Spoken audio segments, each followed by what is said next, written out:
গীতায় শ্রীকৃষ্ণ বলেছেন, যখন তুমি কষ্ট আর কটু কথা দুটোই সহ্য করতে শুরু করবে, তখন বুঝবে তুমি বাঁচতে শুরু করেছ।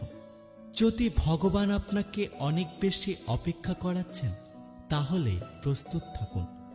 তিনি আপনি যা চেয়েছেন তার চেয়ে অনেক বেশি কিছু দিতে চলেছে। জীবন নিয়ে বেশি ভেবো না। যিনি জীবন দিয়েছেন তিনি কিছু না কিছু ভেবে রেখেছে। শ্রীকৃষ্ণ বলেন, কাউকে দুঃখ দিয়ে আমার কাছে সুখের কামনা করো না। আর যদি কাউকে ক্ষণিকের জন্য সুখ দাও, তবে নিজের দুঃখ নিয়ে চিন্তা করো না। মৃত ব্যক্তিকে কাঁদে নেওয়াকে মানুষ যেমন পুণ্য বলে মনে করে, তেমন যদি জীবিত মানুষের পাশে দাঁড়ানোটাকে মানুষ পুণ্য বলে ভাবতে শুরু করত, তাহলে জীবনটা অনেক সহজ হয়ে যেত।